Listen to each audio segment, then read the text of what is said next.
Bonjour à tous, donc nous voilà ce mercredi 3 juillet 2024 pour parler de la retour sur semence partie 3. Donc nous allons commencer par prier.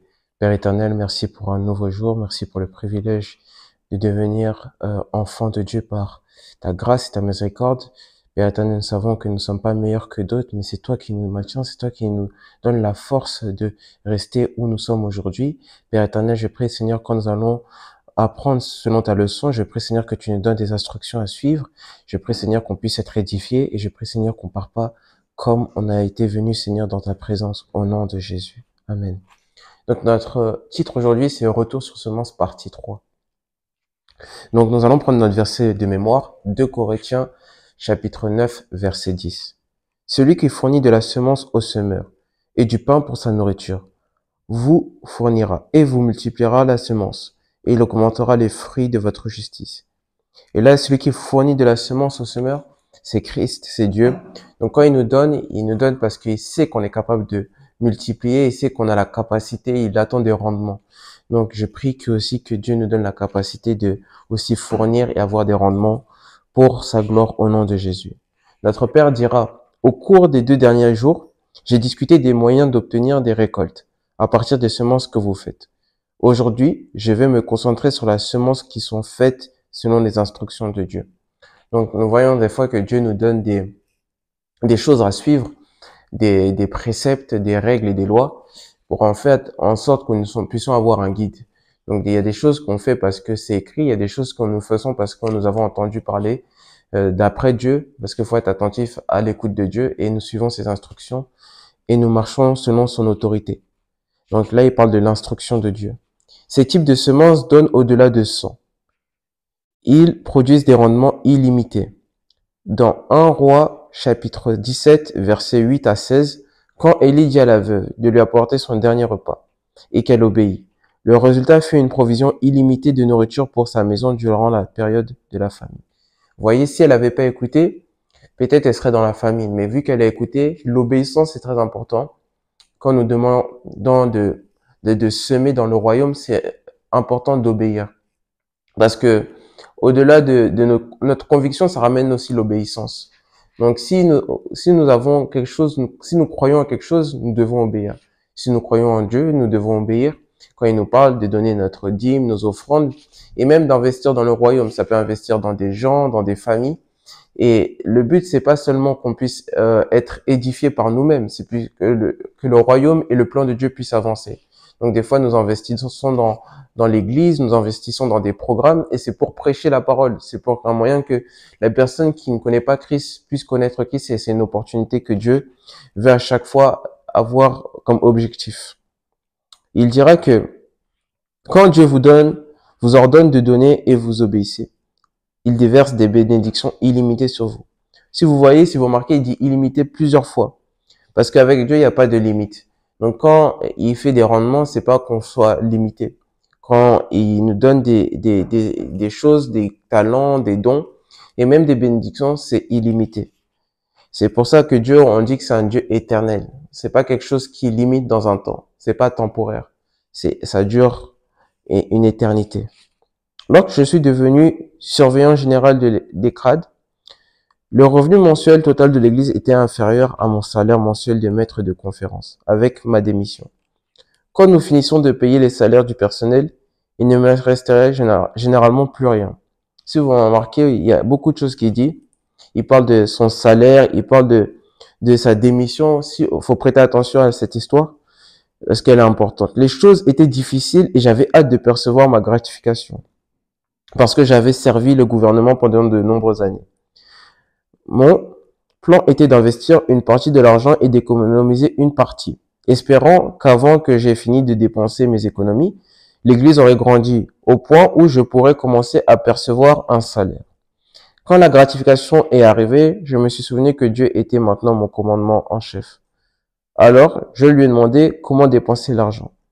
À ma grande surprise, il a dit que je devrais le diviser en 3 parties et donner chaque partie à différents ministères. Et rien ne devait venir au ministère que je dirigeais. Bien que nous ayons des besoins, j'ai tremblé quand il m'a donné cette instruction. Mais ensuite, il m'a fait suivre l'instruction de ces mots. Je serai ta source. Et j'ai obéi. Et depuis lors, il a vraiment été ma source. Vous voyez que il a dit que lui, il avait une idée. Il pensait que de là, il pourrait avoir peut-être un salaire, une gratification. Mais ce que Dieu lui a dit, c'est pour ça que les plans de Dieu sont meilleurs que nos plans. C'est que même sa volonté est meilleure que notre propre volonté. Il lui a dit, tu dois semer dans différents ministères. Et même pas dans le ministère où tu es, mais dans différents ministères qui sont autres que les tiens. Vous voyez, c'est pas une question de nous, c'est pas une question de ce que nous marchons par envie. C'est ce que Dieu veut faire. Si Dieu veut établir ses lois, ses principes, ses projets, il faut être attentif à sa parole et à sa voix. Et vous voyez qu'à la fin, c'était sa source. Parce qu'il a dit, je serai ta source. Toutes les choses qu'on a, l'argent, les maisons, les voitures, c'est des ressources. Mais ça vient de Dieu. Dieu est celui qui pourvoit. C'est lui la source. Et toutes ces choses-là qui viennent autour, ce sont des ressources. C'est pour ça que Matthieu 6, 33, il dira, cherchez premièrement le royaume et la justice de Dieu, et toute autre chose vous seront données par-dessus. Donc, il faut chercher le royaume et la justice de Dieu. Si nous cherchons juste l'amour, la joie ou la paix, ainsi que d'autres choses, l'argent, les choses de ce monde, la voiture, même si nous cherchons même la Bible et même l'Église, si nous ne cherchons pas vraiment Christ, toutes ces choses sont en vain. Parce que lui est notre fondation et notre pilier et notre rocher. Gloire à Dieu. Il dira dans Malachie 3, verset 10, Dieu a ordonné que vous apportez 10% de votre revenu dans son trésor. Et il ouvrira les fenêtres du ciel et déversera des bénédictions que vous n'aurez pas assez de place pour contenir. Quand il déverse quelque chose, c'est pour ça que notre prière, c'est que notre coupe déborde. Pas pour que ce soit un gâchis, mais pour que les gens puissent sentir cet impact. Vous voyez, quand ça déborde, ça veut dire que même les choses sont touchées. Ça reste pas, ça peut pas contenir, nous, on peut pas contenir cela. Il faut que toutes les personnes soient touchées autour de nous. Donc, ça veut dire votre entourage, vos familles, les gens dans votre travail. Toute personne devrait être touchée pour qui vous êtes. Il dit, j'ai mis ma face sur vous. Donc, quand il met son image, qui est un moyen d'identification, c'est un moyen de dire que je veux que vous ressemblez. Chaque personne qui vous voit, il voit Christ en vous. C'est pour ça qu'il dit, c'est pas moi qui vis, mais c'est Christ qui vit en moi. Parce que j'ai pris son identité par tout ce que j'ai fait et par tout ce que j'ai vécu. Et il dira ensuite, c'est une bénédiction illimitée qui vient de l'obéissance à une seule instruction. Dieu a béni Abraham et lui a dit qu'il serait sa récompense. Genèse chapitre 15 verset 1. Imaginez Dieu lui-même étant la récompense de quelqu'un. C'est une bénédiction illimitée. Lorsque vous vérifierez ce qui a précédé cela, vous découvrirez que cette bénédiction est échue à Abraham, après qu'il ait donné la première dîme à Machidesh dans Genèse 14 verset 18 à 20. Vous voyez l'obéissance. L'obéissance. On dit que l'obéissance, ça vaut mieux que les sacrifices. C'est quand vous obéissez à Dieu, vous allez voir que toutes les choses vont il dit toutes choses concourent à ceux qui aiment Dieu. Donc quand vous obéissez à Dieu, vous allez marcher dans sa droiture et Dieu va vous aider et va vous fortifier.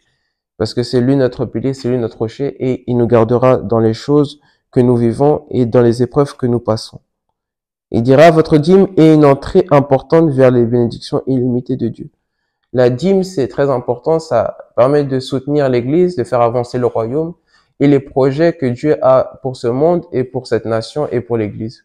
Si on donne pas, c'est que l'Église va manquer. Pas parce qu'elle va manquer, parce que vous allez avoir du mal à avancer. Parce que la dîme, c'est une opportunité. C'est une chance et c'est un privilège. Quand on gagne un salaire, c'est vrai qu'on a beaucoup de dépenses. Il y a beaucoup de choses qui se passent dans ce monde. Il y en a qui ont des difficultés même à donner, même à subvenir à leurs propres besoins. Mais la dîme, c'est important. C'est à travers ça que Dieu y voit. C'est pas dans les quand tout va bien qu'on donne, c'est même quand tout va mal. Parce que la dîme est très importante et c'est pour bénéficier de ce que Dieu a donné. Vous voyez, dans toute chose, dans des entreprises, souvent on va vous dire, vous pouvez participer à ce projet-là. Et Dieu, il fait la même chose. C'est une opportunité de participer. Et c'est plus qu'une chose volontaire, c'est une obligation pour vous. Donc, que Dieu nous fortifie et qu'il nous donne aussi les moyens de donner, parce qu'il faut avoir les moyens pour donner une dîme. Et que Dieu nous donne cela au nom de Jésus. Nous arrivons à la fin et il dit que quand Dieu vous donne de donner, c'est une occasion pour vous de faire l'expérience de bénédiction illimitée de sa part. Ne laissez pas passer de telles opportunités. Il y a des opportunités dans cette vie, des fois, qui se présentent une seule fois. Donc, c'est pour ça que chaque moment, des fois, quand nous faisons des cultes, les pasteurs, les ministres de Dieu, ils font un appel au salut. C'est parce que c'est une opportunité. On ne sait pas ce qui sera fait demain. Donc, faut vivre notre aujourd'hui comme si c'était le dernier. Et que Dieu nous aide et nous épaule. Il dira le point de clé. Obéissez à toutes les instructions de Dieu en matière de donation et vous ferez l'expérience de ces bénédictions illimitées. Et je prie que ce soit votre cas au nom de Jésus. Amen.